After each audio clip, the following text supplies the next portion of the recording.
Where did you get that idea? I told you we should have saved the bunk for B. Shove it, Latham. Why don't you give her your bunk? No. You're missing the point, Margot. I like this bunk. And what am I supposed to do? Call the manager. Tell him you want the honeymoon suite. Would you drop off, smartass, just because she said... I keep fighting you buggers I hate, please. Welcome back. B, what happened to your face? How are you, mate? Take more than Gaffney and bloody old Fergo to get rid of me. Can you fit her in with you, B? Well, what do you have in mind, Mrs. Morris? A fully serviced room? Well, I think you should take that up with whoever burnt down Wentworth, don't you? All right. Who's going to move over and make room for Lizzie? She's going to have this one. Oh, Tartina. Thanks. Okay with you, Mrs. Morris? Seems all right. You take it easy, Lizzie. Remember what the doctor said. Yeah, and thanks for bringing me in, Mrs. Aim. Right now, who's going to take over Tina's place on the floor so Lizzie gets a bunk? Latham. Why me? Well, I didn't bloody burn Wentworth down, did I? Oh, all right, Lizzie, go on, you can have it. Thanks, Chris. Okay, over here, love. This is it.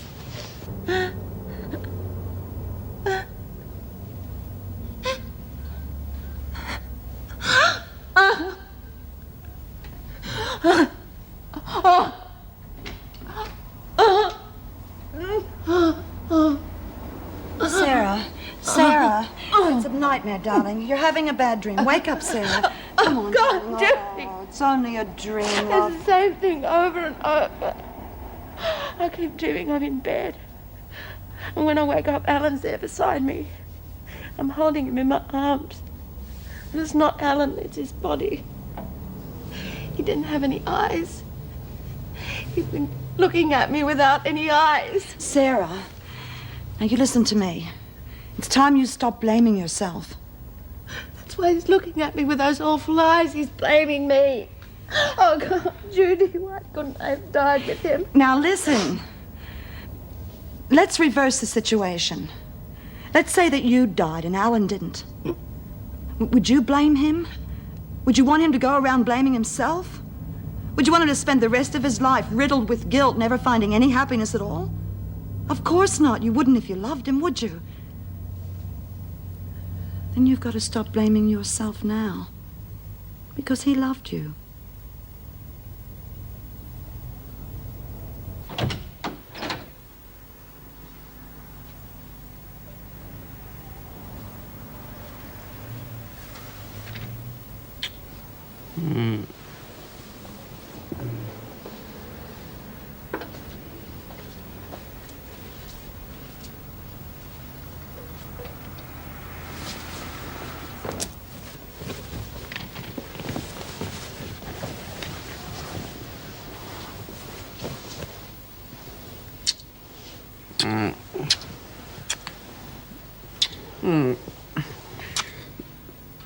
Maxine? Well, who did you expect, Miss Piggy? What the bloody hell are you doing? What's wrong? Oh, look, we've been through all this. But I thought... Yeah, well, you thought wrong. Don't you like me? Yes, of course I like you. I love you. Oh. Well, you slept with me. Look, I was pissed. Pissed, were you? Pissed bloody weak, more like it. Your bird gives you the flick, so you take it out on little Maxie. Oh, just try and understand. Understand nothing. You use me, mate. But that's okay, because I've been used by experts. And there's plenty more where you come from. Where are you going? Oh, what's it to you?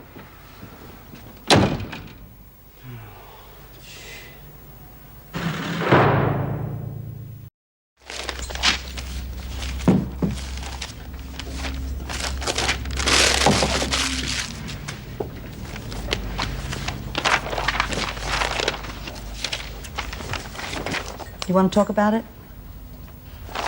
No, thanks. She's okay, you know. She came back here. How was she? In tears. Oh, bloody hell. What a mess. Use the blower, Jude. Oh, sure, honey. Help yourself. Maxine, can I talk to you for a moment? I'll leave the money in the jar. You got a real problem, Buster.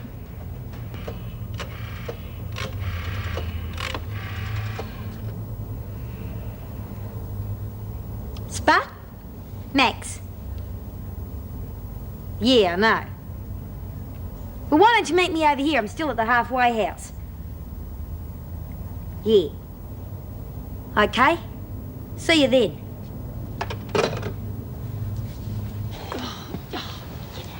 Here, Margot, get off my bed before I brain you. I've just bloody made it. Well, I would, wouldn't I? I just can't find my bloody hairbrush. Oh, Arker, will you? Since when did you need an hairbrush? Get out of my way, will ya? Hey, Jenny, you nicked my hairbrush. No, she hasn't nicked your bloody hairbrush. Now stop throwing your weight around. We've got enough to put up with as it is without you starting. Yeah, and Jeannie isn't feeling the best, are you? How are you feeling now, love? No, I'm just a bit off colour, Lizzie. I'll be all right. Oh, come on, ladies. Ready for showers? Anything to get out of here, Mrs. Hang on, Powell. Lizzie. Just wait till this mod clears. You too, Jeannie. What's the matter, Stanton? Aren't you feeling too good? Not the best, Mrs. Powell. Must be all the rich food. What about you, Birdsworth? Oh, I didn't sleep a wink all night, Mrs. Powell. Lizzie, you snored all night. I did bloody not. Come on, Jeannie, let's get out of here. I'm not going to stand here and be talked about. Husband brought you these in yesterday. Thank you, Mrs. Powell. How about it, Mrs. Powell? Do we get improved conditions? You get nothing with threats. However, I've spoken to Mrs. Davidson. She's organising some work and coffee-making facilities. What about the food? I made you a deal yesterday, and I'll get word about it today. That's all I can do. How about a television set? Miracles usually take a bit longer.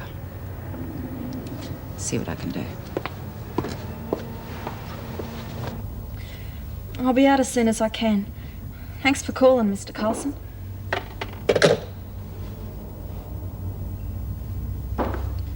I'll see you after lunch, Maxine.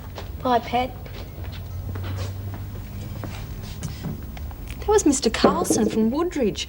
He wants me to go straight out. Reckons Andy's been asking for me. What's something wrong? Well, he didn't say. Just that it was urgent. Excuse me. Spud. You want Maxine, I suppose? Well, I don't want you, that's for bloody sure. Yeah, I'll see you later, Tony. I'll get it for you. Maxie?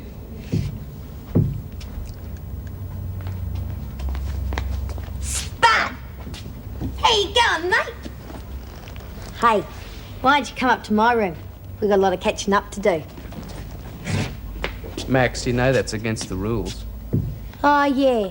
Forgot you were the warder of this prison. Why don't you dob me into Jude?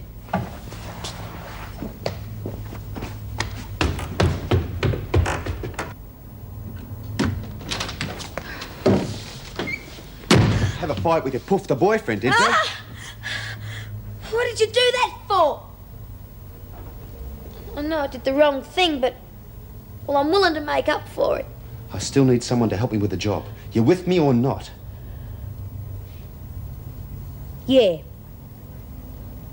Hold the way, just like before. Right. Let's see if Loverboy's taught you any new tricks. You were supposed to let me tell him. I haven't even had a chance to talk to his mother yet. It's not Mr. Carlson's fault. You should have told me yesterday. Well, if you didn't tell him, who did? Here. Read this. Dear Andy, I suppose you The thought... important part's on the next page.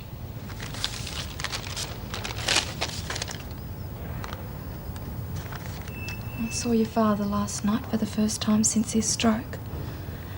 And I wanted you to know that we're all hoping for an early release. Why? Why lie to me? Look, I didn't want to. I'm sick of being treated like a child.